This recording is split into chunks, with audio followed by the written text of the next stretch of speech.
여러분 반갑습니다. 네. 네. 이쪽은 별로 안 반갑습니까? 예.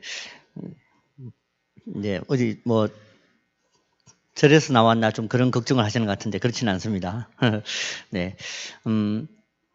제가 지금 부산에서 달려왔어요. 서울에서 원래 내려와야 되는데 부산에 저희 아버지한테 갔다가 오늘 새벽에 막 이렇게 돌아다녔더니 지금 제가 제 몸 안에 있는지 몸 밖에 있는지 약간 좀 살짝 이렇게 몽롱한 상태가 점점, 아까까지는 정신이 멀쩡했거든. 예배를 시작하면서부터 점점 제가 이렇게 그래서 이 아침에 일찍 오셔서 말씀을 듣겠다 하시는 여러분들이 참 대단하다. 우리 아이들도 정말 제가 존경합니다. 이 아이들을 정말 존경하고, 이 아이들을 또 이렇게 일으켜서 또 이렇게 데리고 나오신 우리 정말 얼마나 참 착하게 살고 싶은데 성질이 나는 우리 어머니들 정말 존경하고 감사를 드립니다. 오늘 저는 우리 목사님 말씀하신 것처럼 그 전도와 양육에 대한 부분들을 이야기를 좀 하려고 합니다. 그래서 좀 딱딱하지 않겠나 싶겠지만 또 그래도 말씀은 말씀이니까 또 감사로 우리가 함께 좀 듣고 받으면 함께 기쁨이 될 것 같습니다. 오전에는 우리가 좀 토양을, 그죠? 사실 어떤 씨를 뿌리고 뭐 곡식을 하려면 기경하는 게 제일 먼저더라고요. 그래서 우리가 좀 토양에 대한 부분들을 좀 얘기를 하고, 오후에는 실제적이고 좀 더 구체적인 이야기를 그렇게 드리도록 나름 노력을 좀 해보겠습니다. 여러분, 예수를 믿는 사람들이 제일 좋아하는 성경 말씀이 무엇입니까? 많이 있습니다. 근데 그 중에서도 특별히 은혜가 되고 참 좋아하는 말씀은 빌립보서 4장 13절에 있는 말씀 잘 아시죠? 예, 내게 능력 주시는 자 안에서 내가 남이 아니라 내가 모든 것을 할 수 있느니라. 이 말씀 어떻게 좋아하십니까? 네, 저도 참 좋아합니다. 제 개인적으로 굉장히 좋아하고 이 말씀 언제나 붙들고 살려고 몸부림을 합니다. 그리고 이 말씀을 여러분 믿으십니까?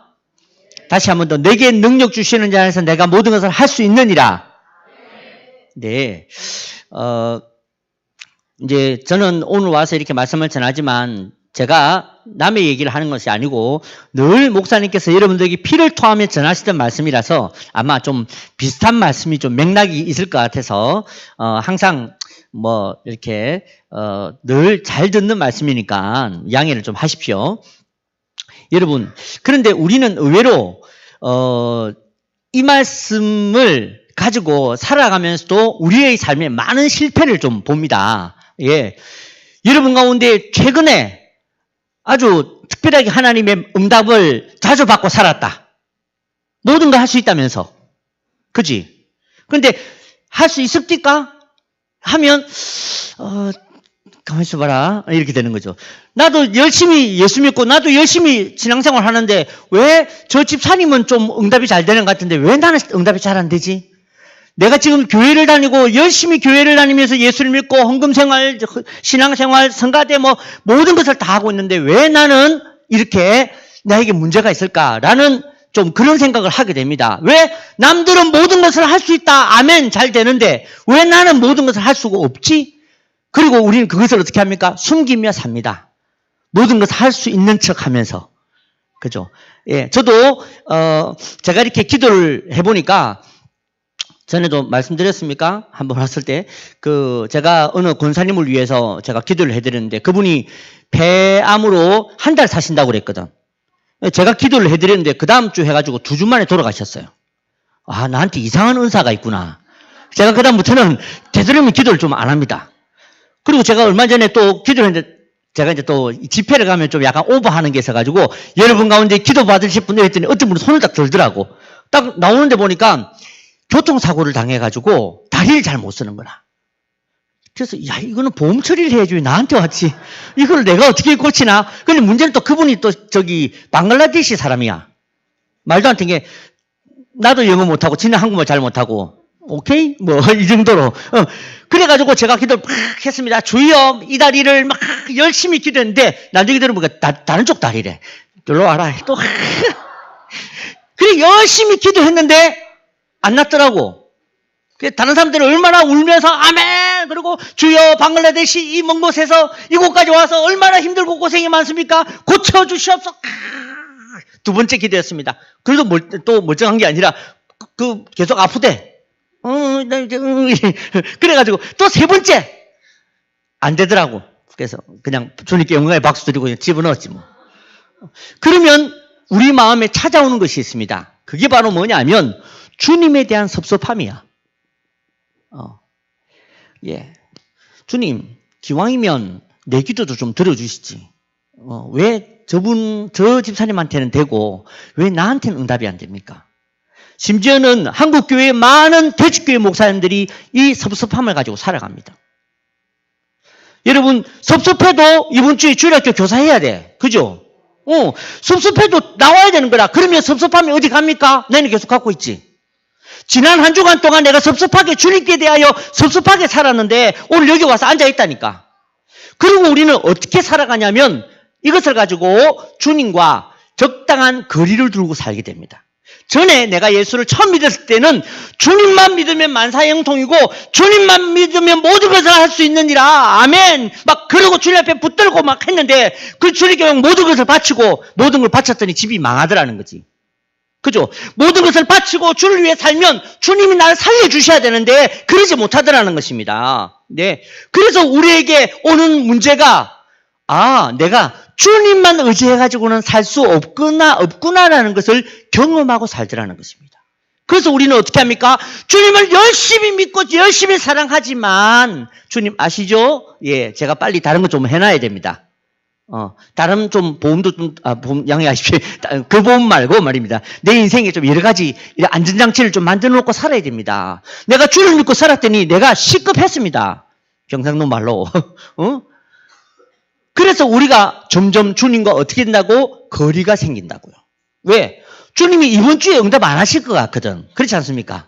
예, 이번 주에 내가 당장 돈이 얼마 필요하고 내가 우리 아이 지금 대학 들어가야 되겠고 해야 되는데 안 되더라는 것입니다. 아무리 기도해도 안 되더라는 것입니다. 내게 능력 주시는 자는 내가 모든 것을 할 수 없는 것처럼 느껴지더라는 것입니다. 그래서 우리에게 일어나는 것이 뭐냐면 주님과 적당한 거리를 두고 사는 것입니다. 이것을 성경은 뭐라고 부르냐면 틈이라고 부르는 것입니다. 여러분 마귀가 어디에 틈을 타는지 아십니까? 여기에 틈을 타는 겁니다. 주님을 향한 섭섭함과 그 섭섭함으로 인해서 내가 그렇게 기도함에도 불구하고 응답되지 않는 이 신앙의 괴리, 이 신앙의 괴리감 안에서 내가 점점 주님과 틈이 벌어지는 그 틈 사이에 여러분 악한 영이 역사한다는 겁니다. 그래서 여러분들이 목사님께서 앞에서 말씀을 전하실 때 그 말씀을 내 마음에 받아들이는 것이 아니라 틈에 자꾸 빠지죠. 그래가지고 아이고 목사님 사회생활 안 해서 그렇지 요즘 어떤지 아십니까? 이런 소리가 속에서 나온다는 겁니다. 내가 지금 얼마나 힘든지 아십니까? 이런 얘기가 왜 나오느냐? 바로 주님과 우리 사이가 틈이 있기 때문에 그렇습니다. 그러면 여러분 이 말이 틀린 말입니까? 아니잖아요. 분명히 말씀이잖아. 이게 도대체 그럼 무슨 말이냐는 거지. 이게 무슨 말이냐? 여러분 이 말을 거꾸로 우리가 생각을 해보면 우리는 우리에게 있는 모든 고난도 우리에게 있는 모든 어려움도 우리에게 있는 모든 문제도 내게 능력 주시는 자 안에서 다 감당할 수 있습니다. 이 말입니다. 네. 감당할 자신 있으십니까? 신앙생활은 감당할 각오를 하는 것입니다. 여러분 왜 시리아에 있는 저 아프리카에 있는 사람이 예수 믿는 것과 왜 한국에 있는 사람들이 예수 믿는 것과 달라야 되겠습니까? 그 사람들은 예수를 믿을 때 뭐 합니까? 죽을 각오하고 예수 믿는 겁니다. 너 예수 믿는데 저 죽을 각오 돼 있니? 예! 하고 예수 믿는 겁니다. 그런데 왜 여기는 아닙니다. 우리는 죽을 각오 안 되겠습니다. 나는 예수 믿어서 난 잘 먹고 잘 살려고 합니다라고 생각하니까 모든 것을 할 수 없는 겁니다. 예. 우리가 모든 것을 할 수 있겠다라고 하는 것은 내게 주어지는 지금 나의 삶의 모든 환경들, 모든 문제들 가운데에 나는 모든 것을 할 수 있습니다. 내 아이가 아픈 것도 나는 감당할 수 있습니다. 내게 있는 이런 문제, 저런 문제들도 나는 내게 능력 주시는 자 안에서 나는 다 할 수 있습니다. 예수 밖에서 난 못하겠는데 나는 예수님 안이기 때문에 다 할 수 있습니다. 그리고 주님과 제대로 붙으십시오. 마치 주님께서 나한테 모든 것을 응답하실 수 있는 것처럼 열심히 기도하십시오. 그렇게 기도함에도 불구하고 안 될 때에 알겠습니다. 지금 주님의 시간이 아니라면 내가 이거 감당하겠습니다. 그렇게 되는 겁니다. 근데 우리는 이미 안 되지 않을까 이런 마음으로 그죠? 요렇게 딱 다리 하나 걸쳐놓고 주여 역사하여 주시고 하네 할렐루야 지금 집에 가야 되는데 이렇게 되는 겁니다. 그렇게 하면서 뭐라고 내 신앙에 틈이 있기 때문에 열정이 사라지는 겁니다.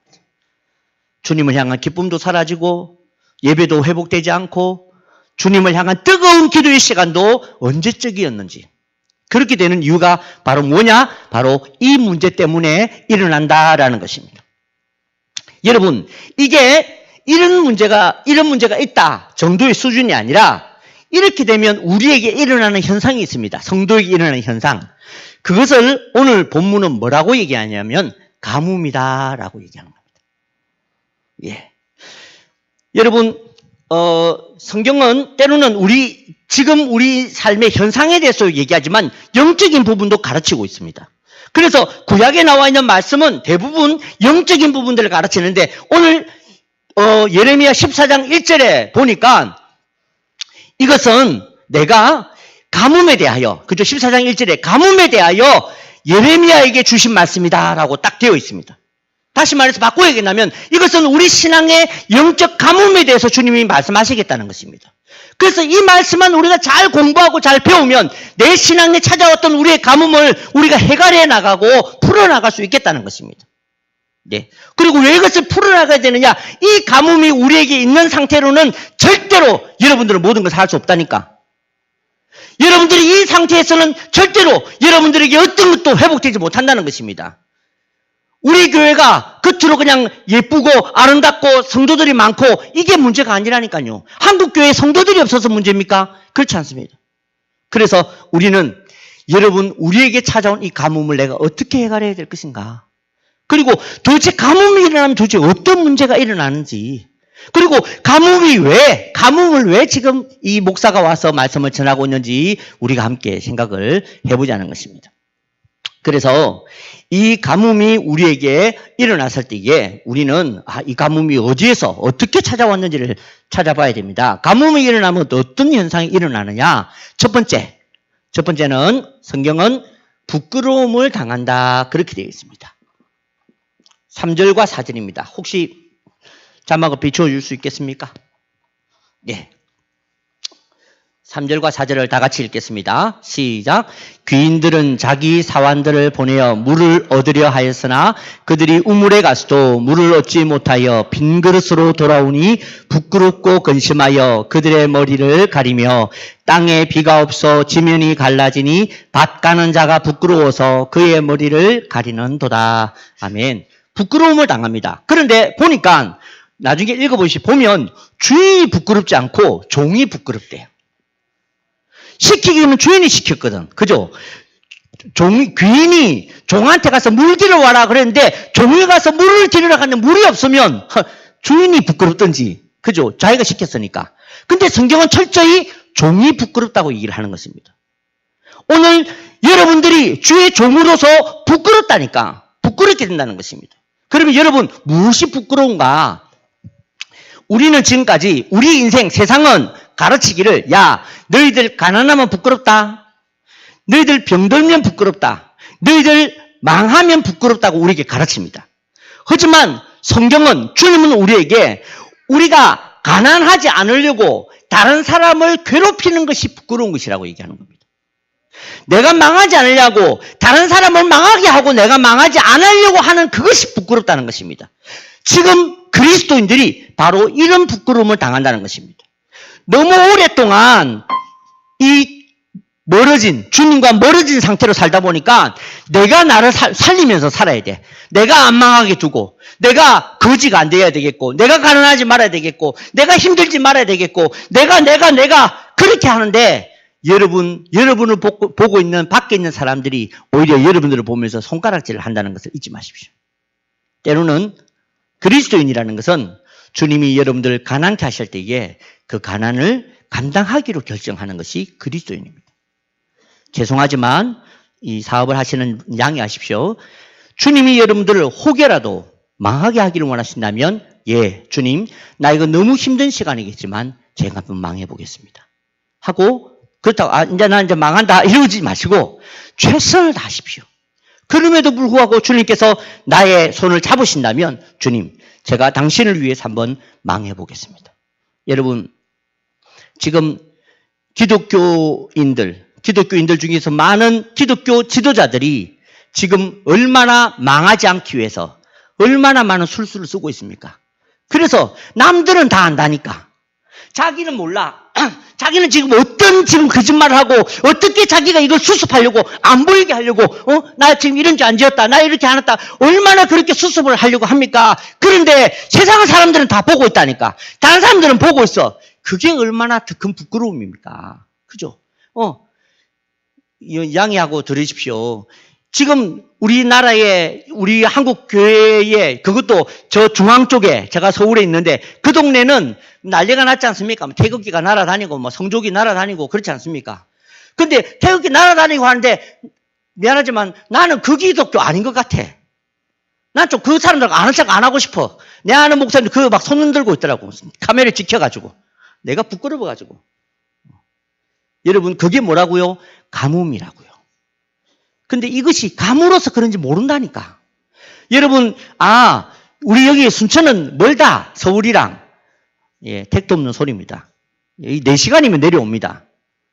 여러분, 호수가 가물었는데, 호수 가쪽에서 가물어 오는데 중앙이 나는 괜찮아. 그렇게 하고 있는 것 같다는 것입니다. 여러분, 그 문제는 지금 여러분의 문제라는 것을 잊지 마시길 바랍니다. 지금 한국교회가 부끄러움을 당하고 있는 것은 바로 나의 부끄러움이라는 것을 잊지 마시길 바랍니다. 그래서 주님, 저 부끄러움은 내 부끄러움입니다. 내가 너무 부끄럽다. 아이고, 저 사람들 나쁘다가 아니라 저 부끄러움처럼 혹시 나도 내가 가물어서 내 인생이 가물어서 자꾸만 내가 이거 숨기려고 내가 이거 나는 없어. 나는 가난하지 않아. 나는 꽤 예뻐. 나는 괜찮아. 그래가지고 교회 올 때는 늘 이렇게 막 머리 이렇게 세우고 막 후가시 해가지고 돌리고 막, 꽤 예쁜 거지. 교회처럼 막 할렐루야 이러고 돌아다니고 그렇게 하지 말라는, 누추하게 살아라는 얘기가 아니라 그렇게 하면서 우리가 내가 아닌 것처럼 하려고 한다는 것입니다. 그게 바로 부끄러움을 당하는 것입니다. 여러분, 여러분의 자녀가 죄송하지만 성적이 좀 떨어지고 여러분 자녀가 문제가 있고 그것 때문에 부끄러운 것이 아닙니다. 여러분들이 이 신앙의 영적인 갈증과 이 신앙의 가문 가운데에 내가 내 아이들에 대해서 어떻게 해야 될지 모르는 신앙적인 이 공황 상태, 그것이 바로 부끄러움이다라는 것입니다. 두 번째는 자, 가뭄이 오면 우리에게 어떤 일이 벌어지느냐? 두 번째는 생산하지 못한다라고 되어 있습니다. 생산하지 못한다. 5절과 6절입니다. 비춰주시겠습니까? 5절과 6절 같이 읽습니다. 시작. 들의 암사슴은 새끼를 낳아도 풀이 없으므로 내버리며 들나귀들은 벗은 산 위에 서서 승냥이 같이 헐떡이며 풀이 없으므로 눈이 흐려지는도다. 5절을 한 번만 더 비춰주십시오. 예, 보니까 들의 암사슴이 새끼를 낳았는데 풀이 없어. 가뭄이라는 거죠. 풀이 없어서 어떻게 따르는 것입니까? 내버렸대요. 발로 차서. 예. 여러분, 사슴이 어떤 종류의 그 동물입니까? 사슴은 자기 자식을 사랑하기를 자기 생명보다 더 사랑하는 게 사슴입니다. 그래서 우리가 옛날에 그 들었던 이야기처럼 이렇게 사자가 막 덮치지 않습니까? 그러면 막 새끼를 데리고 사슴이 막 도망가다가 이 새끼가 도저히 뛰지를 못해서 힘들어하면 새끼를 먼저 이쪽으로 보내놓고 사자가 오면 자기를 보게 하고 이쪽으로 달려가다가 잡혀서 죽는 게 사슴입니다. 그게 사슴이 가지고 있는 모성애거든요. 그런데 이런 사슴이 어떻게 했다고? 먹을 풀이 없으니까 새끼를 내버렸다니까. 가뭄이 일어나면 그렇다는 것입니다. 여러분, 새끼를 내버렸다 이 말을 저는 좀 더 은유적으로 좀 더 바꿔서 생각해 보니까 새끼 낳으려고 하지 않겠다는 것입니다. 이번에 새끼 내버렸는데 다음에 새끼 낳겠습니까? 그죠? 이번에 새끼를 낳아서 그렇게 내버렸는데 또 새끼를 낳겠냐고. 그러니까 다음부터 새끼 낳을 생각을 안 하는 거지. 여러분, 우리의 인생이 가물어지면 여러분, 우리는 감사를 낳을 수 없는 사람이 된다는 것입니다. 우리는 하나님을 향한 온전한 기쁨이 나아지지 않는다는 것입니다. 여러분, 내가 이렇게 영적으로 가물어지면 내가 복음을 전해서 생명을 구원할 수 있다, 없다? 없다는 것입니다. 근데 무슨 전도를 하려고 하십니까? 그래서 제가 오늘 오전에 제일 먼저 해야 될 것이 여러분 땅부터 고쳐보자는 것입니다. 저부터 고쳐보겠다는 것입니다. 여러분들이 먼저 생산할 수 있는 힘이 있고 생산할 뭐가 있어야지. 그죠? 생산할 수 있어야 전도가 되고 여러분들이 죄송하지만 생산하지 않아도 전도가 되지 않겠습니까? 여러분, 교회에 어딜 가면 이런 얘기를 합니다. 목사님, 부흥 강사님 이런 얘기합니다. 야, 오늘 여긴 우리 교회는, 이 교회는 아주 기도할 분위기가 됩니다. 뭐 이런 얘기 들어보셨습니까? 그죠? 어디 가니까 저절로 기도가 나옵니다. 이런 얘기를 합니다. 저는 그 얘기가 무슨 얘기인지 잘 몰랐어요. 그런데 제가 전에 저희 모교회를 찾아갔습니다. 모교회를 찾아갔는데 그 바로 옆에 건축을 해가지고 의자를 싹 다 치웠더라고. 저 혼자 갔어요. 저는 또 이제 또 찬양을 하는 사람이다 보니까 또 그런 데 가면 또 찬양하고 싶잖아요. 그래가지고 거기서 주님을 찬양하고 막 이랬습니다. 폼 잡고 아무도 없으니까. 그죠? 그래서 주님의 높고 위대하심을 내 영혼이 찬양하네. 야, 너무 분위기가 좋은 거라 해서 누가 좀 들었으면 좋겠는데 듣는 사람 없고 막 이 분위기 어떻게 좋아 막 이러면서 혼자. 그러면서 내 마음에 야, 그래 참 여기에 20몇 년 동안 그 교회가 있었으니까 기도가 쌓여도 쌓였겠구나 그런 생각이 들더라고요. 그러면서 내 마음에 불현듯 저 새 성전은 어떻게 하지라는 생각이 들었습니다. 새 성전은 누가 기도하고, 옛날에는 우리 어머니들이 집에서 얻어 터지고 집에 고난이 많고 해서라도 교회 와서 울고불고 살았다니까.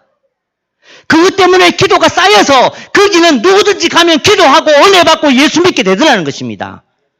그런데 새 성전을 짓고 교회가 점점 새로워지고 편해지고 하다 보니까 교회의 기도가 쌓이질 않는 것입니다.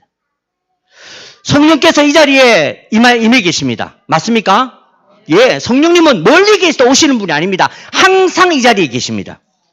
네. 그런데 그 성령께서 역사하실 수 있는 분위기가 있어야 한다는 것입니다. 우리 교회에. 그게 뭘까? 그게 바로 하나님의 의도라는 것입니다. 의도. 예를 듭니다. 이제 우리끼리 모여가지고 이렇게 10명이 모여서 자리 10개 놓고 같이 밥 먹고 있었는데 갑자기 목사님한테 전화가 왔어. 그래가지고 목사님이 임 목사님 거기 내 지금 갈 테니까 한 자리 좀 비워주세요. 그럼 우리가 한 자리를 비워놓고 숟가락, 젓가락, 컵, 그릇, 혹시 뭐 케찹이나 카레면 카레 짝 팔에 배갖다 이렇게 놓고 딱 하면 지금 여러분 목사님이 도착을 하셨습니까? 도착 안 했습니다. 그런데 도착하지 않아도 도착한 것처럼 되어 있죠. 그게 바로 의도라는 것입니다. 성령이 이 자리에 임하시려고 하면 성령의 의도가 여기 있어야 한다 그 말입니다. 그죠? 예배를 우리가 막 드리고 있다고 예배가 되는 것이 아니라 거기에는 하나님의 의도가 이 자리에 있어야만 하나님이 이 자리에서 충분히 임하신다는 것이죠.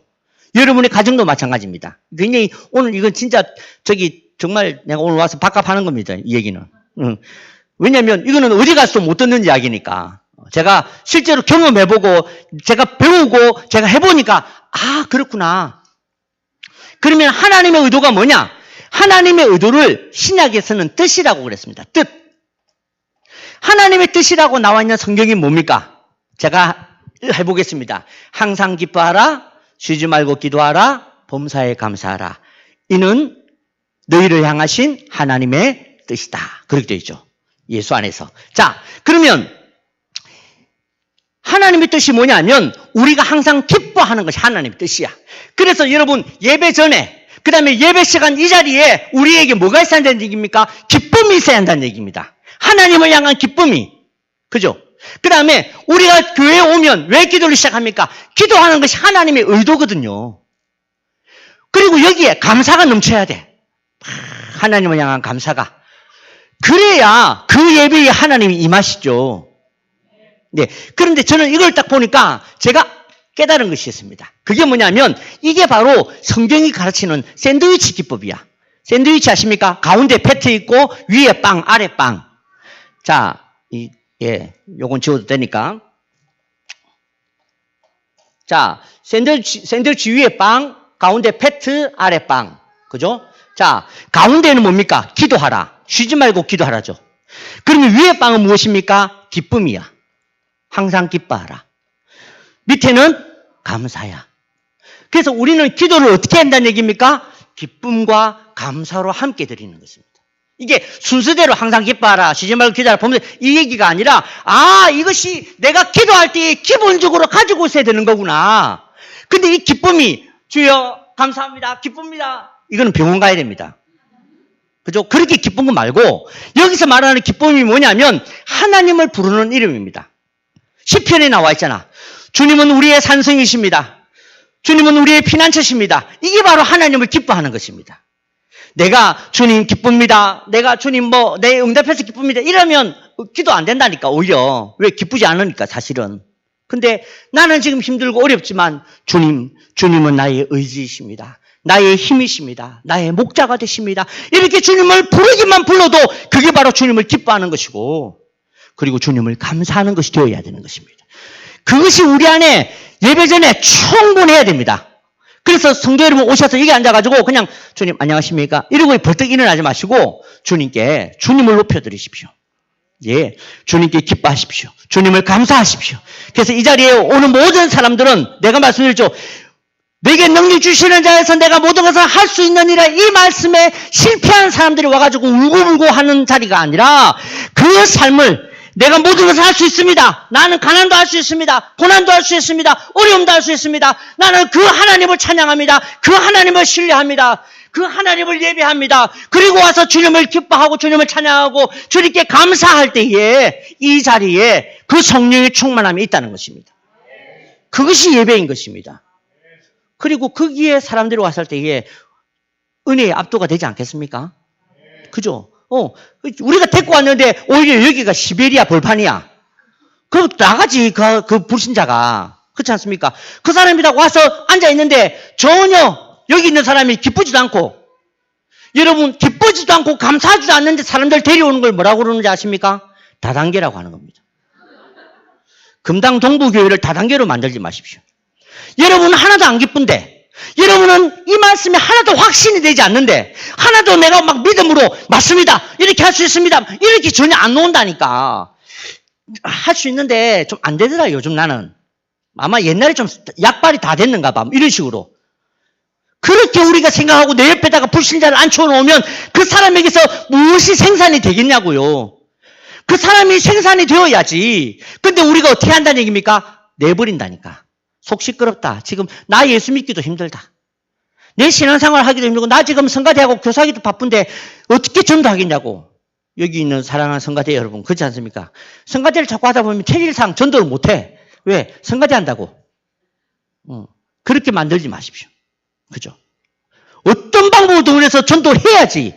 그러면 전도가 된다니까. 예. 우리 목사님은 이 순천 지역과 이쪽 밑에 지역의 알파의 전문가였지 않습니까? 지금도 전문가시지만 저는 저 윗동네의 알파의 전문가입니다. 일산 한소망교회에서 처음으로 제가 알파 코스를 시작을 했거든요. 근데 제가 알파 코스를 처음 시작해서 제가 끊임없이 싸웠던 게 있습니다. 그게 뭐냐면 알파 코스는 무조건 전도를 위해서 쓴다. 초신자 시끄럽다. 교회 등록한 사람들 절대로 데려오지 마라. 무조건 전도. 그러니까 거기 있는 우리 전도 왕들, 전도 팀들 다 걱정이 태산이야. 어떻게 이렇게 해가지고는 사람들 안 옵니다. 그러니까 맨날 하면 그 5,000명 모이는 교회가 맨날 30명. 알파코스 하면. 맨날 40명. 그런데도 우리는 불신자만 데리고 하려고 하니까 어떻게 하면 알파코스로 불신자를 데리고 할 수 있을까만 연구를 하는 거예요. 알파코스 잘 되게 할 것인가 그걸 연구하는 것이 아니라 지금은 전부 그걸 연구하기 때문에 알파가 다 망하는 겁니다. 죄송하지만 어떻게 하면 이걸 전도에 쓸 수 있을까를 고민하고 부딪히니까 비록 적게 오더라도 막 첫째 주 마치면 불신자 다음 주 절대로 안 옵니다. 그렇지 않습니까? 여기는 옵니까? 그 동네는 안 옵니다. 야, 웃기고 있네 이러고 예수님 누구신가 말도 안 된다 다 도망갑니다. 그러면 우리 전도자들이 온 천지 사방을 돌아다니면서 잡으러 다닙니다. 제발 이번 다음 주 한 번만 와주세요. 한번 이래가지고 석 주 딱 지나고 나면 그다음부터 오거든. 은혜를 받으니까. 그때까지가 힘들어. 그런데 그렇게 해야 되는 게 뭐다? 알파 코스라는 겁니다. 그런데 너무 쉽게 하려고 만만하게 생각하고 편하게 하려고 하니까 등록한 초신자 자꾸 데리고 쓰려고 하고, 아이고 다른 게 있다가 왔다니까 그 사람들 데리고 쓰려고 하고, 그냥 우리끼리 행복하려고 하고 하니까 알파를 통해서 뭐가 안 된다? 생산이 안 되는 것입니다. 그래서 어떻게 하면 이것을 쉽게 할 것인가를 고민하지 마시고 반드시 이렇게 해야 된다. 우리 교회는 생산해야 됩니다. 우리는 예수를 전해야 됩니다. 거기에 딱 갖다 붙여놓고 어떻게 하면 할 수 있는지를 몸부림하시라니까. 그러면 하나님께서 그것이 되도록 주님이 가르쳐 주시죠. 우리한테는 능력이 없는 게 없다니까요. 다 할 수 있습니다. 못할 것이 없습니다. 그런데 우리가 정해놓고 있으니까 하나님 이거 못합니다. 제가 지금도 가정예배를 드리고 있는데 거기에 국회의원 한 분, 그 부인되는 권사님, 딸 청년 둘이 4명 앉혀놓고 제가 말씀을 전하거든요. 내가 이런 얘기를 합니다. 여러분 고난 우리 다 받을 수 있습니다. 그러면 청년들이 앉아가지고 뭐 사람이나 만나 그 몇 명 안 되는 그 중에서 한 두 명이 고개를 절레절레하면 내가 할 말이 없어. 여러분 우리가 그렇게 하나님의 말씀을 다 튕기고 있다는 것입니다. 네, 그렇게 해서는 절대로 여러분들이 어떻게 생산하지 못합니다. 여러분 오늘 저는 오후에 다음 세대에 대해서 얘기를 할 것입니다. 하지만 여러분 우리는 다음 세대에 관심이 있습니다. 우리 내 자녀들 중요합니다. 아무리 중요하면 못합니까? 내가 지금 가물었는데, 내가 지금 가물어서 생산하지를 못하는데 여러분들에게 바로 감사와 기쁨이 생산이 되어지고 다음 세대가 생산이 되어지고 불신자가 생산이 되어지는 정말 가뭄이 회복되어지는 해갈되어지는 교회가 되시길 바랍니다. 마지막 세 번째는 복을 구하지 마라 하는 것입니다. 가뭄이 일어나면 어떤 현상이 있느냐? 복을 구하지 마라는 것입니다. 네. 11절 12절입니다.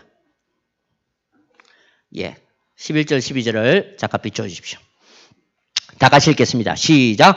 여호와께서 또 내게 이르시되 너는 이 백성을 위하여 복을 구하지 말라. 이들이 금식할지라도 내가 그 부르짖음을 듣지 아니하겠고 번제와 소제를 드릴지라도 내가 그것을 받지 아니할 뿐 아니라 칼과 기근과 전염병으로 내가 그들을 멸하리라. 그들이 금식할지라도 그 부르짖음을 듣지 않는 이유가 뭔지 아시겠습니까? 가물어서 그렇습니다. 내가 번제와 소제를 드려도 그것을 주님께서 받지 않겠다. 완전히 안 받겠다 그런 건 아니겠지만 받지 않겠다 하신 것은 바로 내가 감으로서 그런 것입니다. 그래서 11절에 다시 한번 비춰주십시오. 11절에 보니까 하나님께서 예레미야 선지자에게 이야기한 것입니다. 선지자에게 너는 이 백성을 위하여 복을 구하지 마라. 여러분 선지자, 다른 말로는 목회자는 기본이 자기 백성들 위해서 기도하는 겁니다. 그렇지 않습니까? 기도했는데 복을 안 받을 수도 있습니다. 그죠? 기도했는데 응답 못 받을 수도 있습니다. 하지만 기도하는 겁니다. 기도해야 됩니다. 그런데 오늘 하나님께서 뭐라고 그랬습니까? 그렇게 복을 구하는 것도 하지 말라는 것입니다. 너는 저 백성들 위해서, 저 성도들 위해서 복을 구하는 기도라도 하지 마라. 이 말을 다른 말로 한다면 복 받을 생각하지 말라는 것입니다. 무엇이 되면? 가물면요. 우리가 가물면요. 주님께서 우리에게 복 받을 생각하지 마라 하시는 것과 같다는 것입니다. 그러면서 우리가 여기 앉아서 복을 받겠다고 앉아서 기도하니 그 기도가, 그 번제가, 그 소제가 얼마나 하나님께 들어지겠습니까? 그렇기 때문에 우리는 지금 무엇부터 해야 된다는 얘기입니까? 네, 복 구하는 것 하는 것이 아니라 가뭄부터 해갈해야 되는 것입니다. 여러분의 가뭄을, 여러분의 영적인 가뭄을 오늘 이 시간 해갈하시기를 바랍니다. 그것이 해결되지 아니하고 주일학교 가서 아이들 손을 꼭 기도하고 하는 것이 다 무엇이다? 아무런 소용이 없다는 것입니다.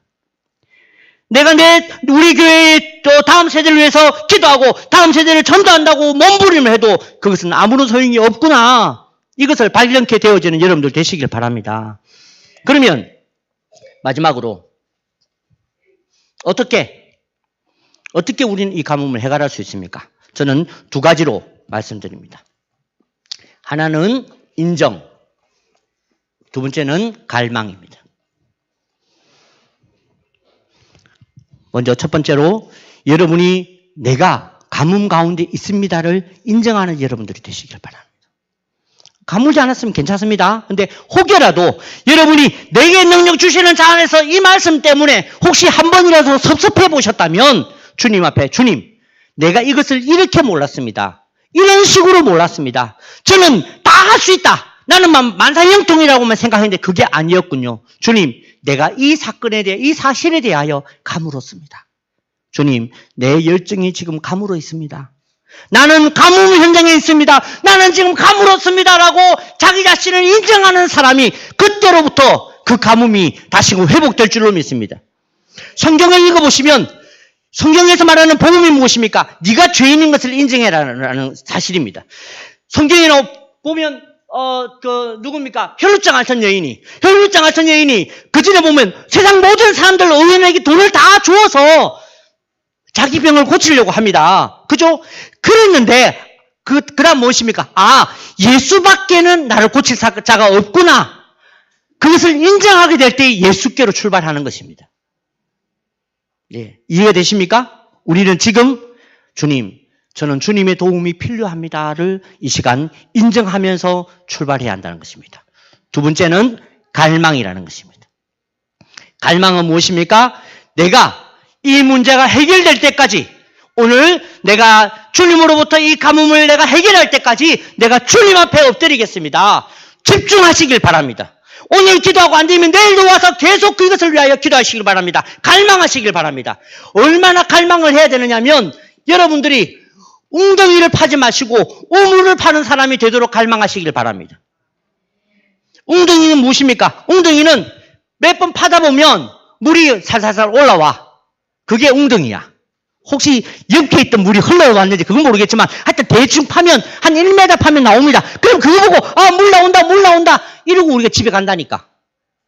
교회 와가지고 찬양하다가 예배합니다 찬양, 그다가 좀 감동이 되었어. 야, 그래, 오늘 좀 내가 좀 눈물 찔끔했다, 은혜 받았다, 이러고 우리가 돌아간다니까. 그리고는 우리는 웅덩이를 파놓고 그게 우물이라고 생각하고 산다는 것입니다. 그래서 목마르죠. 그래서 우리가 마르다니까. 그래서 우리는 우물을 파고 돌아가는 사람들이 아니라 우물이 파일 때까지 반드시 파고 돌아가시는 여러분들 되시길 바랍니다. 제가 1부 예배 때는 시간 관계에서 찬송을 부르고 기도를 하지 않겠습니다. 2부 때 이제 마치고 기도를 할 것인데, 빈들의 마른 풀같이라는 찬양을 저는 참 개인적으로 좋아합니다. 빈들의 마른 풀같이, 이게 딱 가물어 있는 상태거든. 빈들의 마른 풀이야. 근데 그 4절에 보면 오늘의 흡족한 은혜 주실 줄 믿습니다. 오늘이 흡족할 뻔했던 은혜도 아닙니다. 오늘이 흡족 비슷한 은혜도 아니야. 흡족한 은혜라니까. 물 몇 방울 이렇게 해놓고 이거 시원하다 이러고 집에 가려고? 흡족하다니까. 너무 많이 맞아가지고 주님 됐습니다. 이제 은혜 안 줘도 됩니다. 이제 혹시 그렇게 하고 집에 가시는 분 있습니까? 아이고 오늘 너무 많이 맞았다 이러고 오늘 너무 은혜에 나는 폭포수다. 안 그런다니까. 빗방울 몇 개 맞아놓고 그거 가지고 은혜 받았다고 우리가 얘기를 한다는 겁니다. 그래서 우리가 무엇이라고 나도 모르게 어느 세월인가 어디에선가 우리가 가물었다는 것입니다. 사랑하는 성도 여러분, 여러분이 가물면 우리 교회가 어떤 전도를 해도 그것은 사람 모으는 거지 진정한 전도는 아닙니다. 지금 한국 교회가 가물어 있습니다. 근데 그 가뭄은 저 위에 있는 것이 아니라 지금 여기 있습니다. 지금 여러분들이 가물었다니까. 여러분, 주님, 제가 가뭄입니다. 제 이름이 가뭄입니다. 주님, 내가 가물어 놓고 겉은 번지르하게 이렇게 교사하고 있습니다. 주님, 나를 채워주십시오. 내가 이 은혜의 우물을 발견하지 않고서 내가 떠나지 않겠습니다. 그렇게 뜨겁게 기도하고 살려달라고 기도하고 하나님 도와달라고, 하나님 내 삶 문제 해결해달라고 하고 나갔는데 해결 안 됐으면 그 감당하기로 결심하는 거지. 그렇지 않습니까? 하지만 그 전까지는 주님이 다 책임지실 것처럼 기도하시라니까. 그래야 뜨거워지고 그래야 우물이 터지지. 그죠? 우리 찬양은 다 못 부르지만 후렴만, 그죠? 혹시 첫 음만 딱 이렇게 그 시기, 네, 감사합니다.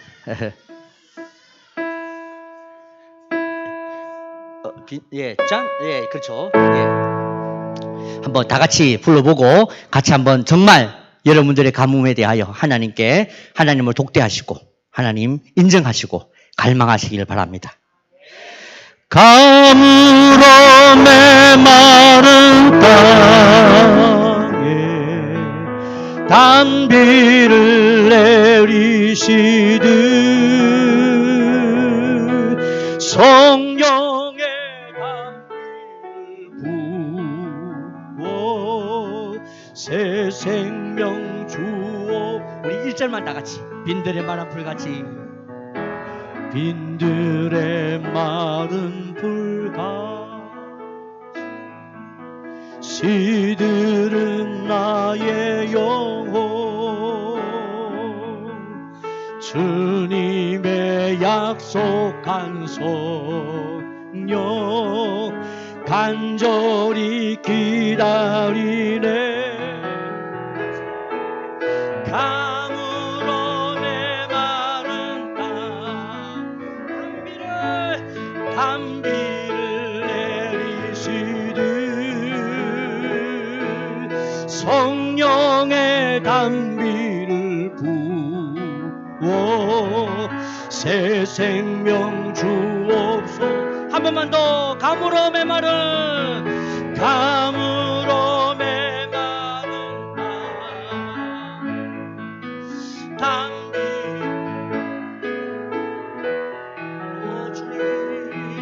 성령의 단비를 부어 새 생명. 다 같이 주여 한번 부르시고